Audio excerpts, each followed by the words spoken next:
Andy Byron. What happened after the viral kiss cam incident? Part 2. The internet moves fast, but its memory runs deep.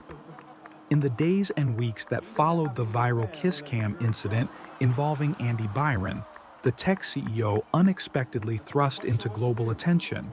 The story did not simply disappear, it evolved, it fragmented, it intensified in certain corners of the web and faded in others. But for those watching closely, part 2 of this saga was just beginning. A slow burn filled with new speculation, consequences behind closed doors, and the lingering question, what happens to a man after the meme? Andy Byron never made a full public statement beyond the vague apology posted on Medium shortly after the incident. That silence became its own form of communication. For some, it read as guilt. For others, restraint. Internally, sources close to Astronomer reported that Byron continued to lead the company, attending board meetings and all-hands calls, though his tone was noticeably more subdued. According to leaked transcripts of internal memos, the company's leadership emphasized professional continuity and downplayed the external noise. But the impact on morale could not be ignored. Several employees reportedly left Astronomer within weeks of the incident, some citing unrelated reasons, but others clearly uncomfortable with the scrutiny surrounding the executive team. On anonymous workplace forums like Blind, comments appeared describing a tense, cautious atmosphere inside the company. No one talks about it directly, one anonymous post read. But we all feel it. Everyone's watching what they say. HR is walking on eggshells. Meanwhile, the internet continued digging. Independent content creators released breakdown videos, analyzing the original footage frame by frame. Some claim to have identified the woman in the video through LinkedIn sleuthing, while others produced side-by-side comparisons with company event photos. The narrative now shifted from, "Was this inappropriate?" to, "How deep does this go?" Internet detectives, a mix of true crime fans, HR professionals, and digital gossip enthusiasts, treated the case like a modern corporate thriller. What made the situation more complicated was the way new information came not from official sources, but from leaks, speculation, and viral rumors. A supposed internal document discussing an ethics review committee was shared on Reddit, though its authenticity was questioned. An email screenshot allegedly showing Byron referring to the incident as a distraction circulated on Twitter. The authenticity of that image was never confirmed, but in the viral ecosystem, confirmation often doesn't matter. The media had largely moved on, but smaller podcasts and YouTube channels kept the story alive. Several TikTok creators made multi-part series dissecting not just the footage, but Byron's entire digital footprint, his old blog posts, speeches at tech conferences, and even his social media likes. One creator pointed out that Byron had liked several posts related to executive dating advice and founder loneliness. These posts suddenly gained new meaning under the public's microscope. As this ecosystem of content grew, so did the myth of Andy Byron. He became more than a CEO. He became a symbol, a cautionary tale. In tech circles, he was referenced as an example of the dangers of overexposure. At startups, founders were warned not to pull a Byron, code for becoming the story rather than leading the company. Some HR training modules even began referencing the incident in hypothetical case studies. What if a leader in your company becomes the subject of a viral incident? Back at Astronomer, business went on, but slowly. Though the product remained strong, partnership discussions slowed. A major client reportedly requested a reassessment of their contract terms, citing publicity-related concerns. Recruiters noticed a drop in response rates from candidates once eager to join. "It's not that people hate him," one recruiter said. It's that they don't want to walk into a circus. In quiet corners of professional networks, discussions turn philosophical. What does leadership look like when one misinterpreted hug can jeopardize a decade of work? Is privacy possible for public figures in 2025? Can a CEO survive cancel culture if there's no actual scandal, just implication? The most haunting part was that Byron never confirmed or denied anything. He never said who the woman was, never clarified their relationship, never acknowledged the storm that raged around him. And in that vacuum, people created their own versions of him: cheater, victim, manipulator, fool, unlucky executive, overexposed symbol. Behind the scenes, advisors reportedly urged him to take a sabbatical, not a resignation, just time away from the spotlight. A board member allegedly suggested stepping down temporarily and returning once the storm had passed. But Byron refused. He insisted that stepping away would validate a narrative that was never proven. And so he stayed, and the world kept watching. In digital culture, most stories fade, but some become digital folklore. Andy Byron's moment, captured in 10 awkward seconds on a stadium screen, has now entered that territory. It is studied not because of what definitely happened, but because of what might have happened, what it represents, and what it reveals about the world we live in. A world where every public moment is content, where silence becomes suspicious, where ambiguity is interpreted as guilt, where leaders are no longer judged solely by results, but by optics, tone, and rumors. Andy Byron built a company that moved data through pipelines. Now he's a data point in someone else's algorithm. And that, perhaps, is the most modern ending to a modern scandal.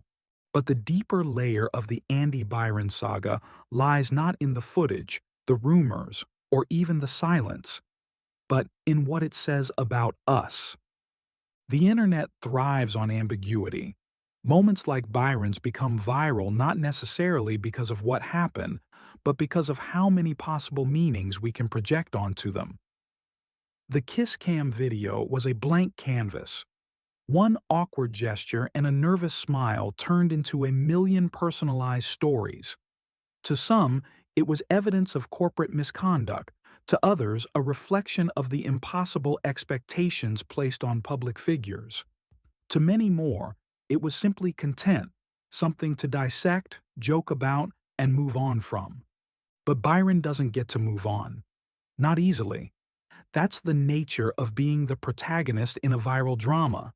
You don't get to control the ending. The internet does. And in this era, the internet has become the ultimate narrative machine. In Byron's case, the longer he remained silent, the more the world filled in the blanks. AI-generated explanatory videos, fake screenshots, and even fabricated DMs claiming to be from Byron or the woman in the video began to circulate. One particularly convincing clip used deepfake technology to make Byron appear to give a full confession, despite the fact that no such statement ever existed. The clip racked up over 5 million views before being taken down. This blurred the line between reality and fiction even further. His name became an algorithmic echo. Searching Andy Byron on any platform led not just to the original moment, but to fan theories, satire, reaction videos, breakdowns of his posture and eye movement, and compilations of other CEOs in awkward situations. In a world where AI can generate lifelike simulations and misinformation spreads faster than retractions, the truth has become a weak competitor to engagement. And then came the backlash to the backlash.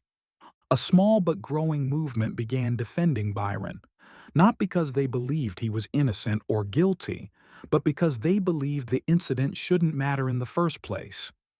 They argued that a man should not be publicly dissected for a moment of perceived awkwardness. That leadership should be judged on results, not on virality. They created hashtags like number "Let Andy Work" and number "Focus on the Code," demanding that internet culture stop punishing ambiguity. Think pieces emerged with titles like "The Death of Privacy in Public Leadership" and "When a Hug Becomes a Headline."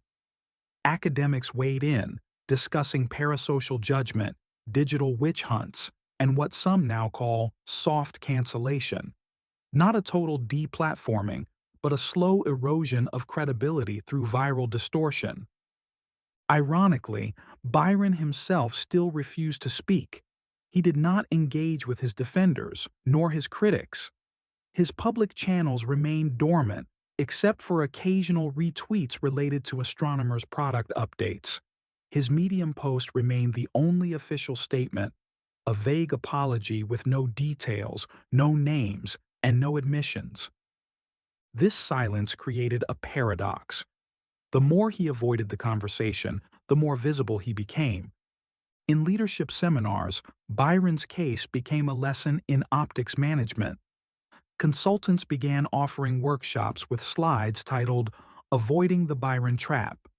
In tech Slack groups, emojis of his face next to a red heart became shorthand for moments of internal awkwardness. The incident had transcended its original context. It had become culture. Meanwhile, inside Astronomer, the team attempted to return to business as usual. A new product rollout launched in late August.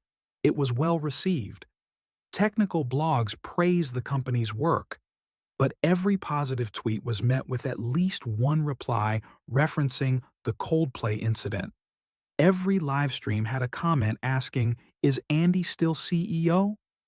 And he was. But he was no longer just a CEO. He was a symbol, a ghost, a case study. Byron had built his company on precision, clean data pipelines, efficient orchestration, modular systems, everything optimized for flow and control. But no amount of code could contain a viral narrative. No system could orchestrate public emotion. No dashboard could predict what happens when millions of strangers decide your story belongs to them. The Byron case exposed an uncomfortable truth. In the digital age, no one is too small to become too big. A low-profile executive can become a global figure overnight, not through scandal, but through suggestion. And once that suggestion takes hold, there is no off switch. The effects of that go far beyond Andy Byron. They reach into every boardroom, every startup, every leader's calendar. They shape how executives present themselves, how employees interact in public, how private lives are calculated into career trajectories. Risk management now includes the risk of going viral, and not for achievement, but for a glance, a gesture, a mistake with no context. Andy Byron became the first major tech CEO of 2025 to be pulled into the viral hurricane without saying a word, without committing a confirmed violation, without any clear villain or victim. And perhaps that's why his story resonates. It reflects our current cultural condition, one where silence can be louder than noise, and a moment without clarity can define a person forever. What happens next remains uncertain. Will Byron recover? Will the internet forget? Will the truth ever surface? Or has the story already ended the way most digital stories do? Not with resolution, but with exhaustion. One moment, one screen, one glance, and the rest was out of his hands.